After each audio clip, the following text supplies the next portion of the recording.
United States vetoed an Arab-backed measure by the UN Security Council calling for Israel to initiate a ceasefire. To start, here's footage of America vetoing that resolution. Will those in favor of the draft resolution contained in document S/2024/173 please raise their hand?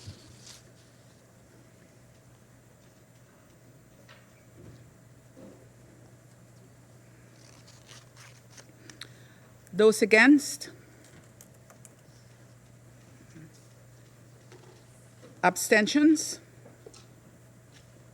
The result of the voting is as follows: 13 votes in favor, 1 vote against, 1 abstention.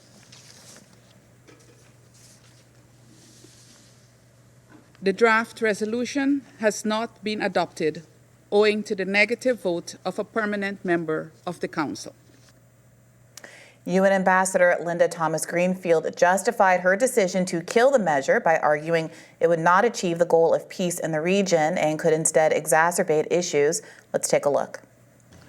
Colleagues, over the past few weeks, we have made incredibly clear that the resolution before the Council would not achieve the goal of a sustainable peace and may in fact run counter to it. Proceeding with a vote today was wishful and irresponsible. And so while we cannot support a resolution that would put sensitive negotiations in jeopardy, we look forward to engaging on a text that we believe will address so many of the concerns we all share, a text that can and should be adopted by the Council. American concerns surrounded the failure of the veto measure to ensure the return of Israeli hostages by Hamas. Concerns, Thomas-Greenfield said, were noted in a U.S. draft resolution. The veto comes as Gazans struggle to find food as the war drags on. Palestinian government authorities have warned that nearly a third of the population, around 700,000 people, are at risk of death by starvation if aid is not allowed into the country soon. There was a recent report along those lines that the food deliveries into northern Gaza are now stopped because of kind of lawlessness and violence that has broken out around the scarcity.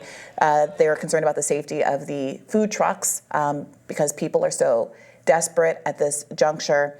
And although it's been framed, I know the AP framed this story as an Arab-backed resolution, perhaps to imply that somehow this is a pro-Hamas resolution at the UN or somehow against the interest of the broad world, as you could see there from the vote tally, that there was overwhelming support for this resolution that once again was vetoed only because the United States, as a permanent Security Council member, has the power to override the rest of the world's desires in this forum. And so it really is increasingly indisputable, and it has been for some time, but increasingly indisputable the extent to which America and Israel stands apart from the rest of the world and believing that the assault by Israel on Gaza should continue. And the argument that it is somehow the fate of hostages that is the concern here is really blown up by the fact that, of course, the last deal offered up by Hamas was a complete and total exchange of hostages in return for a ceasefire. And Israel has said out of hand that it will not ever accept a ceasefire agreement. It wants to have the latitude to continue to bomb Gaza until every last member of Hamas is gone, a military goal that people across the political spectrum have said is an impossible one. So in effect, there is no resolution that Israel will accept, regardless of whether or not it's imperiling the lives of hostages. Well, the deal they offered some weeks ago did not necessitate every last member of Hamas dying, but its top leadership, I think 7 officials, going into surrendering and going into exile. That's what they offered. No, but so it wasn't. They're not going to accept a ceasefire with a terrorist group that is committed to continuing attacks on Israel. Israel's Israel's plan there also didn't have a ceasefire component. It did not have a permanent ceasefire. They have never, in none of their deals that they've offered up, are in exchange for a permanent ceasefire. So you can imagine a world where if they said, we'll stop forever if you give up 7, 10, 100, whatever it is, of the top Hamas officers. Sounds great to me. But that wasn't actually the deal that Israel put forward. They have at no point accepted the idea of anything that's like a permanent ceasefire because they the belief is they're acting in a way that suggests that the goal isn't in fact targeting Hamas, and this has been the ongoing debate. Are their actions well tailored to establishing peace, getting back hostages, eliminating Hamas, or does it seem like the goal here, as you are again dredging up cemeteries, destroying every university, blowing up setting charges and doing planned demolitions of residential blocks that have already been cleared, destroying hospitals and the like? Is that about actually clearing out Gaza? As we know, Egypt has begun building a pinned-in enclosure, a ghetto, if you will, around just outside of the Rafah Gate in Egypt.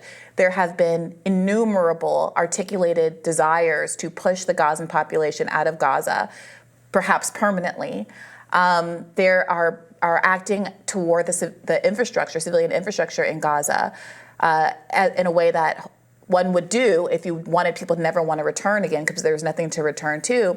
And of course, as we covered, and I covered on a radar a couple of weeks ago, there was the settler conference where 14, 15 members of Israeli government were there, joining in a plan, an articulated plan to set up developments in Gaza, Israeli developments, resettle Gaza, build Israeli cities in Gaza with new names, and basically colonize Gaza for Israeli purposes and permanently push out the population.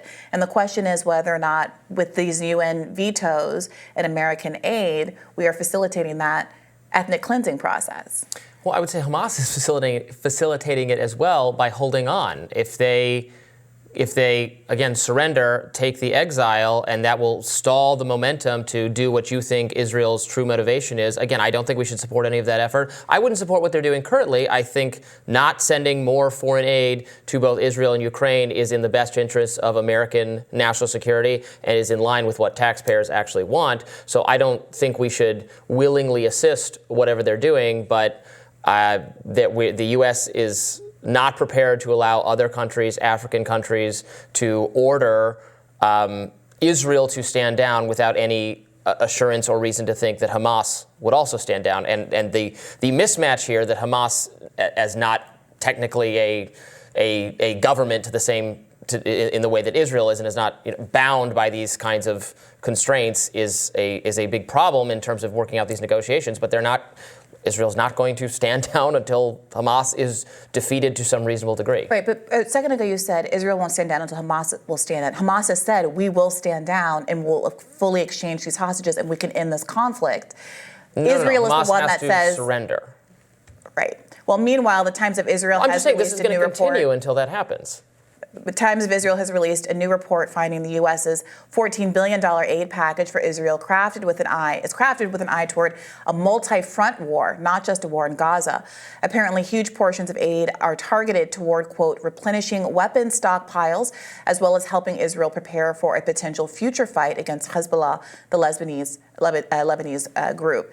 Yeah, This is a fascinating report. The Times of Israel doesn't frame this necessarily as a negative thing, but they're pointing out that unlike Ukraine, which is clamoring for more money and lobbying hard for more aid, saying that our ability to resist Russia is entirely contingent on U.S. support or largely contingent on U.S. support, Israel isn't making that same pitch. And this piece argues that Israel is actually very well supported, well funded, and has the ability to obviously devastate the population of Gaza, and as it has been doing. But the aid package that is being proposed, the $14 billion of aid, which is 3 times our normal annual allotment to Israel, which also obviously receives more aid than anybody else in the world from the United States of America, even under normal circumstances, would likely be used to allow Israel to continue this multi-front war. So again, when America is saying we taking this double line of we don't approve of what Israel is doing in Gaza, but we need to support its right to defend itself, can it still be characterized as Israel defending itself when it's now explicitly using U.S. aid, or very likely to use U.S. aid, to start an offensive war against other parties and other countries? Right. Something the American people clearly don't want, especially if they're paying for it. All right, we'll have more Rising right after this.